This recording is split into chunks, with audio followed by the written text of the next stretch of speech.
എനിക്ക് തോന്നുന്നു ആ വള മാത്രമേ ഉള്ളൂ സ്വർണ്ണമെന്ന് തോന്നാനത്. ബാക്കി കുട്ടികൾ ആ 40 പേര് പ്രാർത്ഥിക്കുമ്പോൾ ചിലപ്പോൾ ഈ പെൺകുഞ്ഞിന്റെ കാര്യം കൂടെ പറഞ്ഞ് പ്രാർത്ഥിച്ചാലേ അങ്ങനെ ഒരു സ്വാർത്ഥതയായിരിക്കും.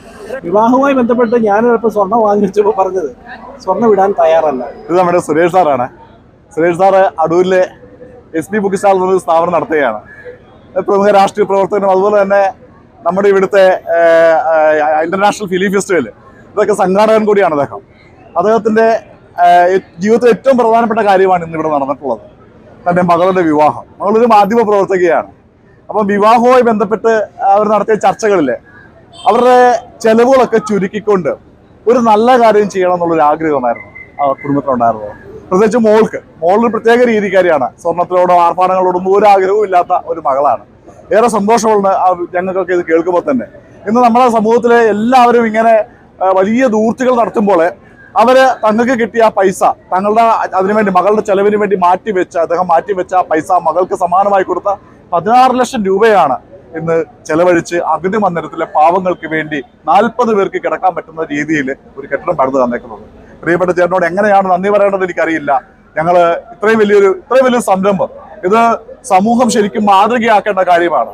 അദ്ദേഹം ഇത് ആരും അറിയരുതെന്ന് മാത്രം ആഗ്രഹിച്ച് ചെയ്യുന്നൊരു കാര്യമാണ്. പക്ഷേ ഇത് സമൂഹത്തിന്റെ മുമ്പിൽ മാതൃകയാക്കിയില്ലെങ്കിൽ നാളെ നമ്മുടെ മുമ്പിൽ ദൂരത്തിന്റെ പേരിൽ ഓരോ കുഞ്ഞുങ്ങളെ വഴിയാധാരമായി പോകുന്നത് നമ്മൾ കണ്ടുകൊണ്ടിരിക്കുകയാണ്.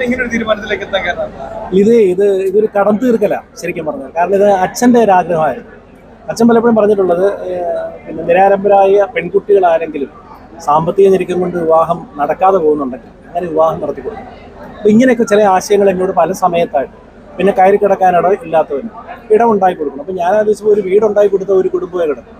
ഇത് ആരോരും നോക്കാനില്ലാത്ത കുറേ ആളുകൾക്ക് കിടക്കാൻ ഇടമില്ലാതെ വിഷമിക്കുന്നു എന്നത് കേട്ടപ്പോൾ ഞാൻ കരുതി എന്തായാലും തീർച്ചയായിട്ടും നമ്മുടെ ചിന്ത ആ വഴിക്കാൻ നീങ്ങിയത്. കാരണം അങ്ങനെ എന്തെങ്കിലും ചെയ്യാൻ ഒക്കുമെങ്കിൽ അങ്ങനെ ചെയ്യുക, അത്രേ ഉള്ളൂ. ഇത് ശരിക്കും പറഞ്ഞാൽ മറ്റെന്തെങ്കിലും സ്വാർത്ഥമായിട്ടുള്ള ഒരു ചിന്തയില്ല ഇതിനകത്ത്. ഇതൊരു വലിയ വിഷയം. മകൾക്ക് 100 കാര്യം സമ്മതമായത്. കാരണം അവൾക്ക് ആഭരണത്തോട് പഠിക്കുന്ന കാലം തൊട്ട് വലിയ ആഭരണ ഭ്രമമൊന്നുമില്ല. അങ്ങനെ ഒരു പ്രത്യേക സ്വഭാവക്കാരി. അപ്പോൾ വിവാഹവുമായി ബന്ധപ്പെട്ട് ഞാൻ ചിലപ്പോൾ സ്വർണ്ണം വാങ്ങിച്ചപ്പോൾ പറഞ്ഞത് സ്വർണ്ണം വിടാൻ തയ്യാറല്ല. ഞങ്ങൾ നിർബന്ധത്തിന് വഴങ്ങി ഒരല്പം സ്വർണ്ണം ശരിയുന്നുണ്ട്. ഇന്നിട്ടത് ഞങ്ങളുടെ നിർബന്ധം കൊണ്ട് അതിന് 4 വളയുണ്ട്. എനിക്ക് തോന്നുന്നു ആ വള മാത്രമേ ഉള്ളൂ സ്വർണ്ണമെന്ന് തോന്നാനത്. ബാക്കി കുട്ടികൾ അപ്പോൾ എന്തായാലും നമുക്ക് ഇതിപ്പോൾ എനിക്ക് മാത്രമല്ല ആർക്കും ചെയ്യാവുന്ന കാര്യങ്ങളാണ്. ഒന്ന് മനസ്സ് വെച്ചാൽ ഇത്രയും ചെയ്തില്ലെങ്കിൽ ഞാൻ പറഞ്ഞത് കുന്നോളം ചെയ്യണ്ട, കുന്നിക്കുരുവോളം ചെയ്യാൻ പറ്റും. അപ്പോൾ ഇതൊരു സന്ദേശം ആകുന്നെങ്കിൽ അങ്ങനെ നമ്മളിപ്പോൾ സന്ദേശം ജീവിതമാണ് എൻ്റെ സന്ദേശമൊന്നും പറയാൻ ഗാന്ധിജിയല്ലല്ലോ നമ്മൾ. പിന്നെ ചെയ്യാൻ പറ്റുന്ന കാര്യങ്ങൾ ചെയ്യുക. അപ്പോൾ ഇത് ശ്രദ്ധയിൽപ്പെട്ടപ്പോൾ നമ്മൾ അതിലേക്ക് നമ്മുടെ ചിന്ത പോയി അത് സാക്ഷാത്കരിച്ചു. അവിടെ ഇനി ഒരു 10-40 പേര് കിടക്കുന്നത് എന്നും അവരുടെ ആ ഒരു സ്വാർത്ഥതയുണ്ട് കേട്ടോ. ആ 40 പേര് പ്രാർത്ഥിക്കുമ്പോൾ ചിലപ്പോൾ ഈ പെൺകുഞ്ഞിന്റെ കാര്യം കൂടെ പറഞ്ഞ് പ്രാർത്ഥിച്ചാലേ അങ്ങനെ ഒരു സ്വാർത്ഥതയായിരിക്കും. സത്യം പറയാം, എനിക്ക് അതിനോട് തീരെ താല്പര്യം ഉണ്ടായിരുന്നില്ല. ഇതുപോലും സത്യം പറഞ്ഞ് എന്തിനാ എന്നെ വിളിക്കുന്നത് എനിക്കറിയാം. പിന്നെ ഇവിടെ നിന്ന് ഇനി പുറന്നിരുന്ന് എനിക്ക് ഇതൊന്നും എന്താ പറയുന്നത്, ഈ ഒതുക്കി പറയലോ പൂഴ്ത്തി പറയലോ ഇതൊന്നും അല്ലിത്. ഞാൻ എന്താണെന്ന് ഇവർക്കൊക്കെ അറിയാം. അതെ, കാരണം ഇത് എനിക്കൊരു വലിയ നിർബന്ധം. കാരണം ഇത് ഒരു സമൂഹം അറിഞ്ഞാലേ ഇങ്ങനൊരു കാര്യം ചെയ്യും. അല്ല ഞാൻ പറയുന്നത്, അതെ ഞാൻ ആഗ്രഹിക്കുന്നത്. കാരണം ഇത്രയും വലിയൊരു സംരംഭം ചെയ്യുക. ഇല്ല പറഞ്ഞില്ല. ഞാൻ പറഞ്ഞ ഒന്നും വന്നേ ഒരു മിനിറ്റ് അല്ല, നമ്മൾ അങ്ങനെ പറയേണ്ട ഒരു വിഷയമായിട്ടൊന്നും ഇതിനകത്തെന്തെങ്കിലും എനിക്ക് തോന്നുന്നു. സത്യം പറയാ, തുറന്നു പറയാ, അങ്ങനൊന്നും ഇല്ലെന്ന്. പിന്നെ മരിച്ചു പോകുന്ന മനുഷ്യനല്ലേ, നാളെ ഉറങ്ങി എണീക്കുമെന്ന് പോലും ഉറപ്പില്ലാത്ത മനുഷ്യൻ. ഞാനെപ്പോഴും പറയുന്നത് ലാത്തൂരിലെ ഭൂകമ്പം നടന്ന കാലത്തെ കുറിച്ച്. ഉറങ്ങി എഴുന്നേൽക്കാൻ കഴിയില്ലല്ലോ. ഒരുപാട് സ്വപ്നങ്ങളുമായിട്ട് കിടന്നവർ പിറ്റേന്ന് എണീറ്റില്ല.